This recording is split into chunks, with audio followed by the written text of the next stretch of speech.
Well, good afternoon everyone, and thank you for joining us today on day one of our circuit break lockdown. I would like to focus today on our vaccination programme. When I spoke with you at the start of this week, I talked about the priorities of the Council of Ministers when we talked about making decisions. Clearly the number one priority is the protection of human life, the lives of our people. This is front and centre in all our decision making. It was when we locked down last time, and it is again this time. Last time it was difficult to see any light at the end of the tunnel. This time there is an important difference. We have two vaccines that have been approved by regulators and to which we have access here on our island. The rollout of the vaccine has now to be our national priority. We will do everything in our power to ensure that this happens as quickly and effectively as possible. In a second, I will hand over to the Minister for Health and Social Care, who will take us through the details of the plan for the rollout of the vaccine and the current state of play. The Minister will also update us on today's testing figures. But just before he does, I do have to touch on some important points. Now, this is not simply a matter of lining people up and sticking a needle in their arm. There are some real challenges relating to storing, handling and deploying the current vaccine. Some of these are logistical, but there are also regulatory and legal issues that are important. We need to get the balance absolutely right. The categories for our vaccine rollout are published on our website. We of course want all of this to go as speedily as possible to protect as many people as possible. There is a plan for rollout based on some clearly defined categories. This plan was based on solid clinical advice, and we believe this is the right approach. Let me hand you over now to the Minister to take you through some of this. David. Thank you, Chief Minister. If I could first of all turn to the figures for today. The total tests undertaken now stands at 22,984. The number of tests that have been undertaken in the previous 24 hours is 345. Our total confirmed cases stands at 390, which is one new case since yesterday, and that case is a day one test from a returning resident. That means that we have active cases of 16, one of which remains in hospital. Turning now to our vaccination programme, and as the Chief Minister said, I'd like to give a longer form update on the vaccination programme and explain a bit more about it. So as people will be aware, our vaccination programme is both a national priority and a priority for the Department of Health and Social Care. I can confirm that the vaccination programme is on schedule as per our timescales and plans, and this week has seen 1,141 individuals vaccinated in the first priority group. This is an increased number from the expected 975, as like other jurisdictions, we have found we can get 6 doses out of a vial rather than the expected 5.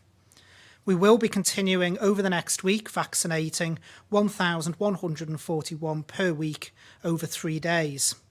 Now, some may ask, why 3 days, not 7? The decision has been taken to do the 1,141 over 3 days of vaccination rather than spreading the 1,141 over 7 days. We have also to remember that this is a medical procedure. It is not a production line. There are medical protocols and procedures that must be adhered to. This is a brand new vaccine, and it is important that we ensure that operating practices are correct and that we deliver this in a safe way. That means we are learning on the ground as we go. That means we must constantly assess and change our protocols based on the actual experience of the rollout itself, ensuring patient safety at all time. The Pfizer vaccine is a very complex vaccine. In fact, some have said to me that it's the most complex that has ever had to be handled in this way. It is therefore essential that it is handled with care in line with the manufacturer's recommendations and clinical guidance. Those receiving the vaccine would expect nothing else. We have to remember at the moment we are only using the Pfizer vaccine, which logistically is much more challenging. From the process of defrosting the trays, having to use an entire tray at a time because they can't be split, the storage requirements, and even the mixing requirements all mean that care must be taken. Once the Oxford vaccine comes on stream, we will be able to scale up further as there are less logistical challenges with that vaccine. We also have to remember that the vaccines are a 2-dose vaccine, and it is important that we ensure at all times we have adequate stock in storage in our possession to ensure that we can deliver the second dose when it is medically appropriate to do so, and not find we do not hold the stock to deliver people those crucial second doses, which is something I will come back to and touch on shortly. It is also important for people to remember we receive our vaccine as a per head of population basis from the UK. As with other countries, we will receive our stock in staggered deliveries over the next 9 months. It is important to remember we do not receive all of our entitlement at once. In terms of timescales, I can confirm we are currently on course as planned to have vaccinated everyone in the 50s and above categories by the end of May, with the rest of the below 50 population vaccinated by the end of September. And that's also in line with the delivery schedules that we will be receiving the vaccines. I can also confirm that we have now received our first tray of Oxford vaccine. However, we have not yet received the Crown indemnity or the protocols around use and delivery from the UK that are required in order to administer the vaccine. We hope that these will be imminent, after which, once the protocols are clinically approved, we can start rolling out this second vaccine, which is much more mobile than the first, with our priority for its use being care home residents. Another query I know some of our media friends and some of the wider general public as well are interested in is I can confirm that we will be sticking with the manufacturer's guidance in relation to the second doses of the vaccines. So I can confirm that with the Pfizer vaccine, the second doses will be delivered 21 days after the first, and in relation to Oxford, the second dose will be 28 days after the first. Our manufacturer indemnity requires us to work to the manufacturer's recommendations, and after review by our clinical teams, it is the view of our clinical body that this is also the correct thing to do from a medical point of view. I know there have been many questions from people around where they fall in the vaccination programme, particularly those in other key working groups other than health and social care settings. As with all vaccination programmes, we follow the guidance of the Joint Committee on Vaccination and Immunisation, which is the professional body with the appropriate clinical experience to make guidance and recommendations around the priority groups for vaccine rollout. When it becomes your turn for the vaccine, you will receive a letter to be invited to come and be vaccinated. Please be patient. It is important that we do this in a controlled and ordered manner. To be clear, the vaccination programme is designed to protect those most likely to suffer serious effects or life-threatening effects of COVID-19 first. That is why it is essential we continue to roll out the vaccine in population cohort group order. The vaccination programme priority grouping is not based around if you're likely to contract COVID, but on who would suffer the most serious or life-threatening effects should they contract it. Once again to confirm, based on the current rollout, all those aged 50 and above and those in the most vulnerable categories are expected to have been offered the opportunity to have a vaccine by the end of May if our delivery schedules hold up as we expect they will. It will then be rolled out across the rest of the population from May to September in line with our delivery schedules. I emphasise again that we will be sticking to the priority groupings and that people will be written to and invited when it is their turn. Can I also take the opportunity to publicly thank all those involved in the vaccination rollout? This is one of the biggest logistical challenges we have ever faced and is the biggest vaccination programme in human history. So thank you to everyone involved and also to all those who have come forward to offer to help. The letters for the over 80s category inviting them to come for their vaccination will start going out tomorrow. At this point, only those who can make their way to Nobles are being invited. Further information will be sent to those that fall into this category and that are housebound shortly. If you fall into this category, can I ask that you wait until receiving your letter before calling 111 to try and arrange an appointment? The letter will be on its way. Another question that has been raised is around patient transfers. I have explained at this podium before that this is not as simple as it may appear, with the vaccine for effective efficacy required to be a 2-dose vaccine delivered days apart. Also, immunity is not instant. It takes several days after vaccination to develop both after the first and second doses. DHSC has been working on the logistics of how we vaccinate patient transfers, and I can announce that for all those patients who are travelling to the UK in the next 6 to 8 weeks initially, that already know of an appointment, with immediate effect, consultants who make a referral to the UK and agree a patient transfer will now also be able to organise for the patient to be referred for a vaccine at the same time as the patient transfer referral is made. Once this is done, patients will be advised and can book their vaccine. It is important to stress that this needs to be clinically led and a clinical decision, as not all patients may, due to their condition, be able to have the vaccine. A couple of other areas I want to touch on, if I may, Chief Minister. Firstly, elective surgery. People will remember that we suspended elective surgery for a 2-day period in order to preserve bed capacity at Nobles. This was reviewed clinically last night, and it has been operationally decided to extend the suspension for a further 7 days. At the moment, the situation around any potential wider community spread of COVID-19, while looking optimistic, is still unknown. So at a time when the hospital is dealing with the normal annual winter pressures, it is important we still ensure that bed capacity is there should we need it. I thank people for their patience on this. Also, the operational decision has been taken to suspend respite and day services for 7 days. These services deal with individuals who are high risk to the virus exposure and also are some of the most vulnerable people in our society in settings where social distancing is impractical and impossible to police. There will be exceptions based on clinical judgment around cases where the lack of service provision would bring about severe detriment. At a time when we are still not certain around the possible transmission in the community, it is important we do all that we can to protect those individuals from any virus contraction. I need to be clear, we wish to keep this disruption to service users and families to a minimum. And unlike the last lockdown, this is for 7 days only at this time.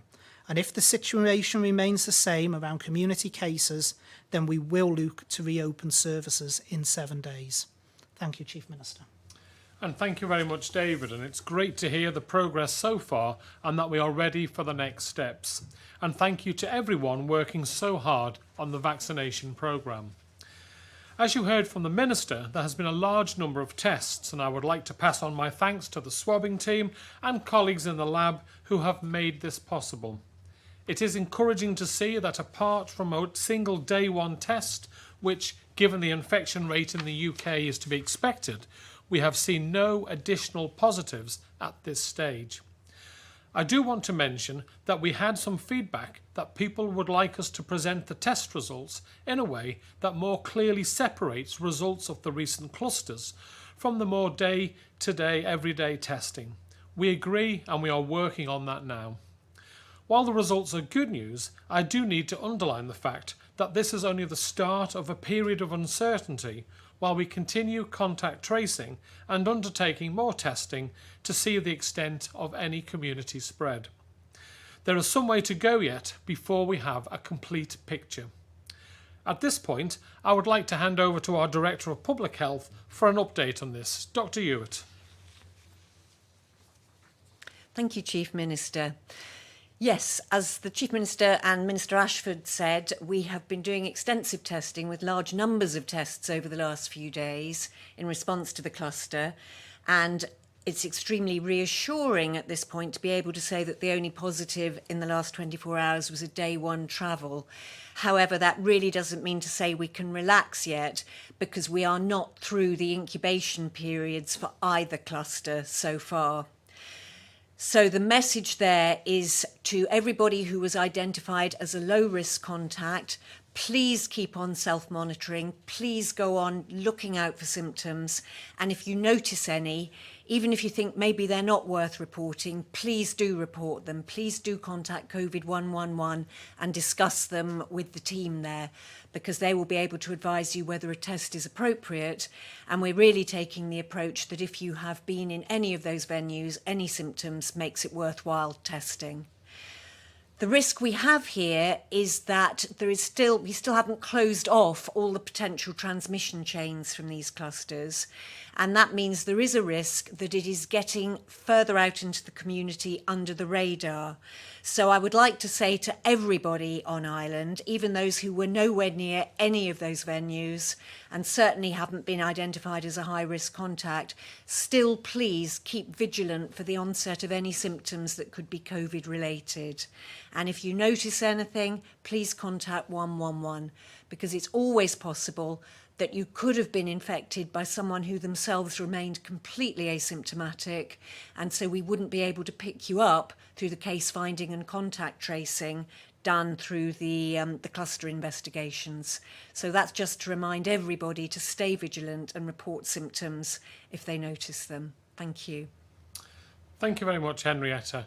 And I know that the team have been working around the clock on this, so please pass on my thanks. And again, thank you to everyone who has come forward following our appeals over recent days. This is making a real difference.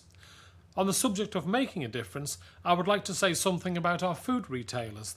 They have yet again gone above and beyond to support our island at this difficult time. A number of retailers now have in place either dedicated shopping hours or are giving priority access for the island's elderly and for those who are supporting the most vulnerable. I would ask everyone to support this. If you see elderly and vulnerable members of our community and those shopping for them, please allow them access to the front of the queues. If you see anyone wearing a high-vis vest with Department of Health and Social Care support worker on, they are helping the most vulnerable of our society at this time. By allowing them access to the front of the queue, you will be helping a number of families who are unable to leave their homes during this lockdown. I mentioned yesterday the importance that our incredible community spirit will play in this new chapter. It is more important than ever to stay connected and look out for one another. Words like lockdown and isolation can make us feel that we are on our own, but we are not. If you or someone you know is struggling, then there are a lot of services out there that are still very much open for business. Our charitable sector was so important last spring and is again ready to help, and most government-run services are still available. Please do not hesitate to get in touch. Some might be run differently or no longer face-to-face, but video or phone options are often available and the help is still there. This very much includes emergency department and our mental health services. As we go through this circuit break period, please check in with your neighbours, friends and family. Ask them, are you okay? These simple 3 words, knowing that someone is out there, can make a big difference to the way they are feeling. Whilst this is a difficult time, it is another chance for us to show how strong our community is on this island. There are a range of resources out there. You can start at the Are You OK website, which you'll find at ruok.gov.im. You will also find their contact details for our partners at Cooth and Quayle. Both offer online mental health and well-being support for children and adults. They can provide a safe place to discuss how you are feeling. Before I pause and take questions from the media, I want to pick up some queries which we have received from the public. We have asked parents to keep their children at home wherever possible, and asked nursery playgroups and childminders to remain open only for those children who are designated as vulnerable or who are children of essential workers. A list of nurseries, playgroups and childminders who have remained open and have places available can be found on the Registration and Inspection Unit section of gov.im. This will be updated on a daily basis. On our civic amenity sites, although these have not been directed by government to close, the relevant authorities have taken the decision to do so. This is so that appropriate measures to protect the public and their staff can be put in place. Government is working with the civic amenity sites so that they can reopen as soon as possible.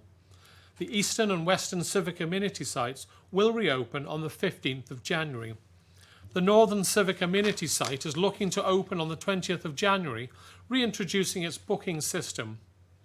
Government is working with the southern civic amenity site to reinstate the one-way road closure order, which was in place last year, and it is hoped that this will assist that site in being able to reopen. It is important to note that the island's Bring Bank network is still fully operational, and you can take glass cans and paper to these sites where they will be collected as normal. Finally, a reminder that dentists have not been mandated to close, although it is of course a matter for individual practices whether they operate or not.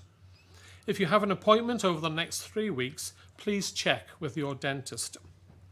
And now to the media, and just to let you know that the Education Minister is here should you have any questions in that regard. And first I have Simon Richardson from Business 365. Good afternoon, Simon. Faster mine. Good afternoon, Chief Minister. My first question, 2 arrests today for COVID breaches so far. Do you envisage higher levels of public disobedience the second time around? I would hope not. I have heard about the 2 cases, but I obviously no detail yet, and even if there was detail, I wouldn't be able to discuss them, I'm afraid, because if they're going to be prosecutions, then that's between the police and the courts and the individuals concerned. But yeah, it's disappointing to hear that there's been 2 cases, but let's just hope that that's a temporary blip, and we'll get back to the fantastic compliance that we've seen from all sectors of our island community. And secondly, in terms of the Oxford vaccine, once it starts being distributed, could you confirm if it's planned to get local pharmacies involved? Right, well, I'll bring in the Health Minister who's been working on this to give you an answer, Simon. Thank you. Hi, Simon. Yes, we have been speaking with not just local pharmacies, but also the GPs, because, as I think I've said before, the Oxford vaccine is much more logistically able to be moved around. So we are engaging with them. We need to get the final protocols in place, but we hope to have agreement that we can deliver at a primary care level for the Oxford vaccine. Thank you very much. Thank you very much, Simon. And now we move on to Helen McKenna from Isle of Man Newspapers. Good afternoon, Helen. Faster my. Good afternoon, Ministers. So firstly, just to be clear, the lockdown is definitely not going to affect the vaccine rollout. No, it isn't, Helen. We have obviously areas of high transmission, such as the UK, have a vaccine rollout. There's appropriate PPE and infection control protocols being put in place. We will still be sticking with our plan, and we will still, in the initial stages, until we have access to Oxford, when we can ramp up, be doing the 1,141, I think it is, per week. Okay, thank you.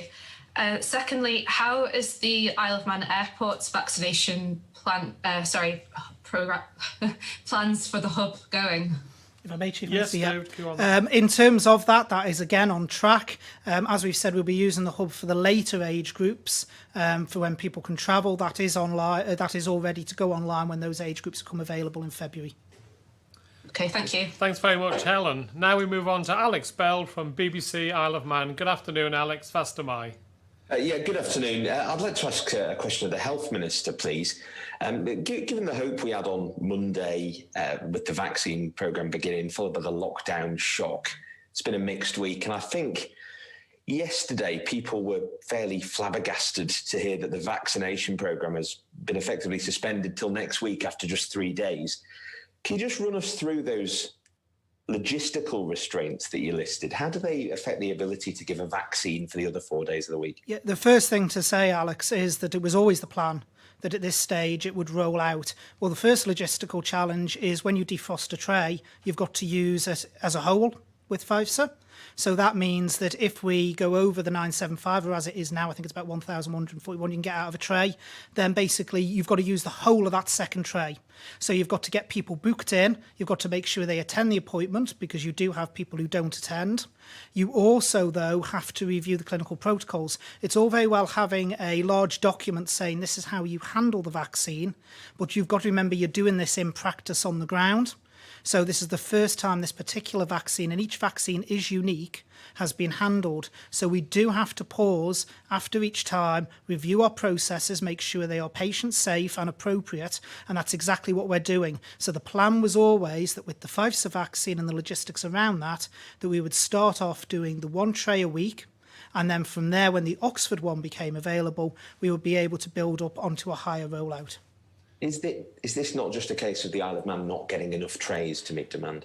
Well, hang on, no, we get our share of trays. And just to put it into perspective, by this time next week, we'll have vaccinated 2,782 individuals. That's the equivalent of just over, I think on my maths, it's 3.3% of the entire population. That's the equivalent of the UK doing just over 2 million vaccines.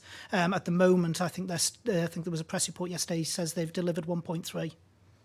So just to sort of reiterate, you don't think that the vaccines could be rolled out any faster than they're currently being?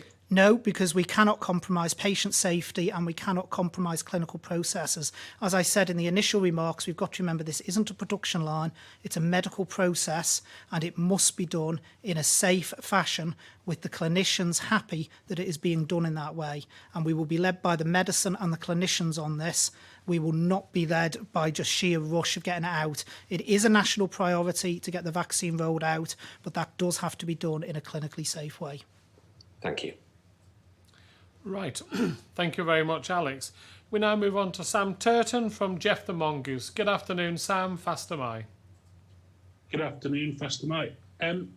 With the vaccine rollout, we've been inundated with people contacting us and in some instances criticising the media for our action towards this. Are you certain that, not necessarily this is the right way forward, but that the public are with you on this? Because we look around, we see Jersey are rolling out quicker than we are, and Guernsey are going down the same route, and it just seems to be a lack of urgency that people are seeing this. And how is it that you can really reassure people that this is the right way forward? Well, our delivery schedules are no different to the Channel Islands. One of the differences is Jersey has taken the decision that they are going to do a load of first doses and then they're going to have the gap of the 12 weeks. We are not going to do that. Our clinicians don't believe that is medically appropriate. The manufacturers, as I said in their guidance for us to actually have our manufacturer indemnity in place, we must follow the manufacturer's instructions, and that is for Pfizer 21 days and for Oxford 28 days. Our clinicians believe that is medically appropriate. So we must ensure that we have appropriate stock in place for those second doses to be delivered. It will not slow us down anymore. I believe Jersey is saying at the moment that they will have all their over 50s done in April. We're saying by May. I think it's also important to point out that I read somewhere that the World Health Organization do not recommend that you go for any bigger gap than the 3-week gap. So we are following World Health Organization rules and regulations. Jersey have made their own decision along with the United Kingdom, but Jersey and the United Kingdom are sadly in a far different situation than the Isle of Man finds itself in. Thank you. And secondly, it's sort of the first point is just a bit of clarification. How many doses do we get of the Oxford vaccine? And then secondly, we've seen up in Ramsey, for instance, Andy Cowie has said about opening up vaccination hubs in, say, the old courthouse up there. Is that something that's also being looked at when we can roll that out? In terms of vaccination hubs, we do have to be very careful about the logistics of this. We are looking at different options around widening it out, particularly with the Oxford one, which, like I say, is much more transportable. We certainly couldn't do that with the Pfizer. In terms of Oxford, they come in trays of, I think it's 700 to a tray. If you're talking about our overall entitlement, I think it's about 160,000 doses, so that's enough for about 80,000 people. Thank you. Thanks very much, Sam. Now we move on to Leanne Cook from 3FM. Good afternoon, Leanne. Fast am I. Good afternoon. My first question is just for the Health Minister. I just wondered if any more information had been released on how long the COVID vaccinations last for. For example, how long someone is immune to coronavirus after they've had both doses. There is no science around that, Leanne, because obviously it's a new vaccine. So that will be trial and error. We don't know yet. And I think the Director of Public Health, I'll bring her in a minute to speak on this, has previously said about it's going to be a wait and see. One of the things, though, it does give me an opportunity to say off the back of your question, is that one of the things that FIFSA has said, particularly as the manufacturer, that they are concerned about the idea of spreading the second dose out past 21 days, because in the words of the joint statement themselves and BioNTech, who also developed the vaccine, they say there is no data to demonstrate that protection after the first dose is sustained after 21 days. So it is important that we actually do this right. I know there is some trial data that shows that people who've had 2 doses of the vaccine actually see a higher antibody response than those who've actually had the disease. So that is quite encouraging, but how long that lasts, we don't yet know. And I'll bring the Director of Public Health in case there's anything further she wishes to add. Yes, there's not a lot to add there, really, because the Health Minister has given a comprehensive statement about the fact that we simply do not know how long protection lasts, because we haven't had the time course to run to see that. And obviously that's something that is being very closely monitored. And the advantage now is that we will be able to monitor it in the real world situation, which often gives different data to that's purely from a trial situation. The other point just to pick up on was, I think your question said, how long does it give you immunity for? And we just need to unpack a bit what we might mean when we use the word immunity. What the vaccines do on the basis of the trial data that we have is protect the people who have been vaccinated from serious illness. We don't know yet whether it protects them from infection. We will know that over the coming weeks and months as further data accrues and some of the serological studies are done to see whether people who have had the vaccine go on to develop a reaction that indicates that they've had a COVID infection. But that's going to take time to accrue, so we just have to be a little bit careful about being clear what it is we know about these vaccines. Okay, thank you. Thank you very much, Leanne. Right, next we have Paul Moulton from Isle of Man Television. Good afternoon, Paul. Faster Mai. Good afternoon, Chief Minister. It's really for David, I think. Can you clarify exactly what you said there about you've got the Oxford vaccine, but you haven't got the paperwork signed off? If that's the case, could you have not previously signed off the paperwork? Do you have to wait until it actually arrived? And this is what's causing people, and it's certainly very much out there, people are worried that this could be done quicker, as we've already heard from other journalists. Well, Paul, we can't sign off something we haven't got and we haven't seen. The protocols around the use of the vaccine have to come from the manufacturer and come through the UK. They have not been passed to us yet. We do not have the Crown indemnity either in place, which was required, as we discussed around the FIFSA vaccine, before we can do the rollout. As soon as we get those, and we hope they are imminent, then our clinical team will review. As with the last one with the FIFSA vaccine, they were signed off within days of us receiving the paperwork. So you're going to sign off from the UK, whereas when the UK gets its vaccine, it gets signed off from somebody else. No. Have the other Crown dependencies done the same thing, or have they also just left it, they've just gone straight for the giving it out? Well, in Jersey's case, I don't know about this case with Guernsey, but I know in Jersey's case, certainly with FIFSA, they decided to go ahead without the Crown indemnity and the protocols in place. But that was a decision for them. There is definitely a risk around that, because can't be certain you're handling it in line with the protocols, and you also obviously are not indemnified for anything that you do. But obviously, as the Chief Minister has just said, they are in a very different situation to us. We take the view that it is very important from a clinical point of view that we ensure everything is correct and everything is appropriate. We are a Crown dependency and government in our own right, which means our clinical teams, when the protocols arrive, need to sign them off, including, for instance, the medical director. That can be done very quickly once we receive it, but obviously we can't sign something off we haven't received. And your indemnity is against the UK government, is it? Yeah, so the UK government provides indemnity so that if, in a very unlikely circumstances, anything does go wrong, they will indemnify. And they're willing to do that at some point? Yes, yeah. I mean, that was an offer from the UK government. It is in place for the FIFSA vaccine. We are simply waiting for the Crown indemnity around the Oxford to ensure that it is correct and it is legally appropriate. Yeah, if I'm coming the there, Paul. Thing, you said these letters going out to the over 80s. How many people are we talking about here in that age group that will be getting these letters? So if you bear with me, Paul, I'll tell you exactly. in relation to the over 80 years of age and over. I thought it might be an approximate figure, but it looks like it's exact. It's 4,397. That's a lot of people. It's a lot of people. Thank you.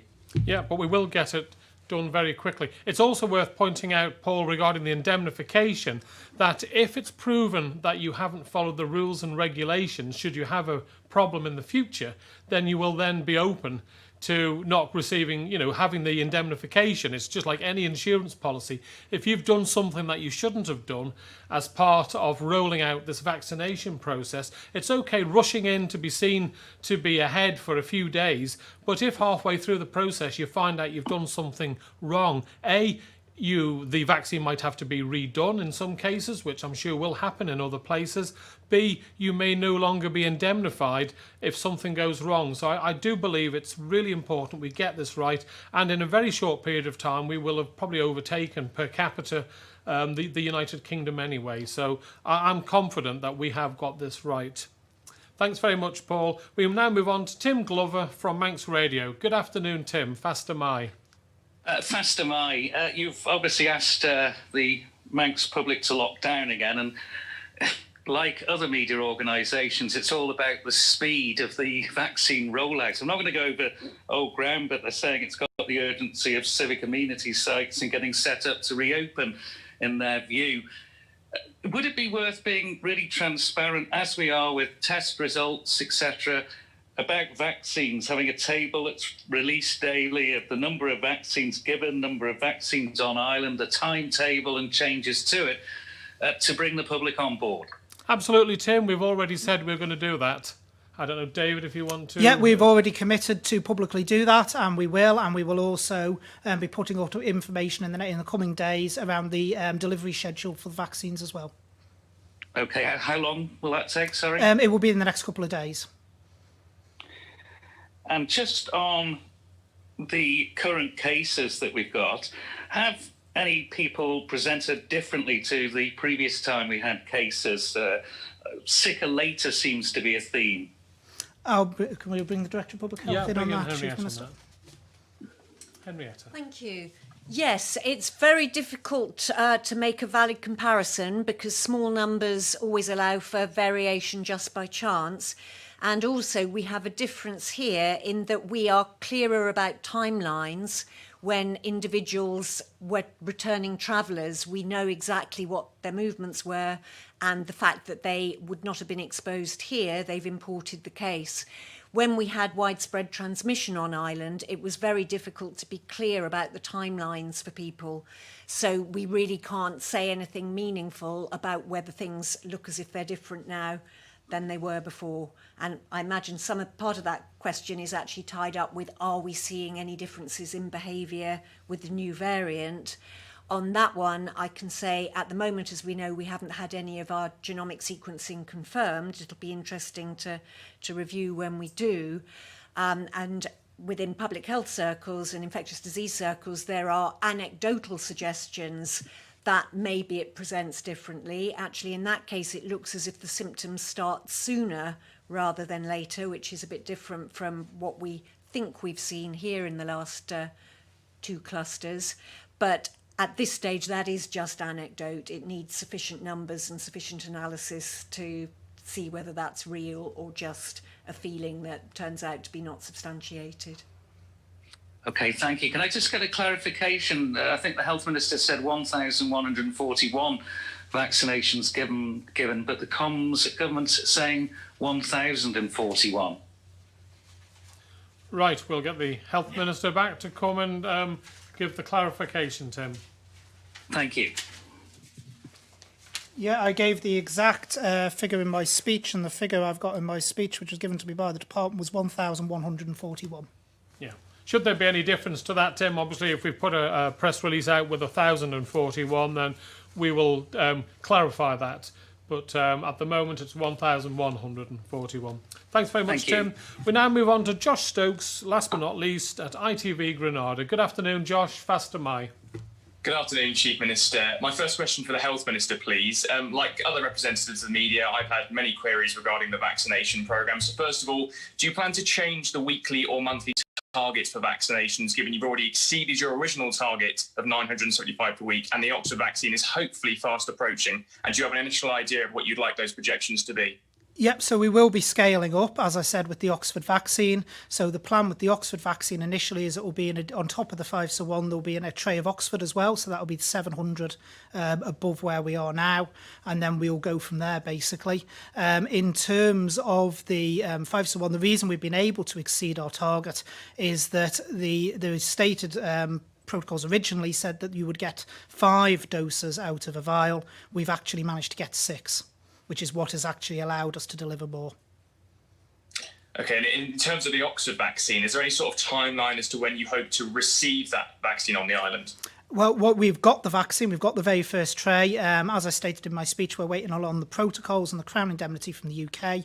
Once we have those, our clinical team will work swiftly, I'm sure, to sign that off. And from there, we will start rolling out the Oxford vaccine. The first recipients will be the nursing home recipients, because it is a lot more logistically easy to move the Oxford vaccine, and nursing home recipients obviously need to be done on site. Just any idea of when that indemnity may be signed off in terms of a timeline for that, or a hope that you'd like it to be signed off? Well, if, as expected, we receive it in the next few days from the UK, I would expect us to sign it off within 48 to 72 hours later, assuming there's not any issues with the protocols or the indemnity. Okay, thank you. And my second question, you've appealed to volunteers to come forward to be trained to administer the vaccine. Can you just tell us a bit about what the uptake has been like on that? Well, I can speak of the uptake of people who've contacted me. I've had quite a lot of people come via me. There is an address. I'll just put it out there again. A good opportunity. Thank you, Josh. That if anyone does wish to volunteer, the email address they can contact is lead, LEAD, @gov.im. In terms of, I believe we've had, I think, about 60 volunteers, I think, in total. I personally have had about 10 people contact me. But if anyone still wishes to volunteer, like I say, the email address is lead@gov.im. That's LEAD @gov.im. And in terms of staffing, you're happy at the moment with the amount of people you have ready to administer the vaccine? Yes, we have it fully staffed up, and we have staffing ratios going all the way through to September. Okay, thank you. Thanks very much, Josh, and thank you all for your questions. Tomorrow I hope to be joined by the Treasury Minister, who will give you an update on work to support our businesses and our economy through the circuit break lockdown. Until then, thank you again for joining us, and thank you for everything you are doing. Please remember the basics. Stay at home as much as you possibly can. If you need to go out, then wear a face covering as much as you possibly can. If you have any symptoms, then stay at home and call 111 as soon as you possibly can. Make the right decisions to keep you, your family and your island safe, to protect what we have achieved, and this time to protect our vaccination programme. Stay safe, be responsible, and whenever you can, please stay at home. Thank you very much.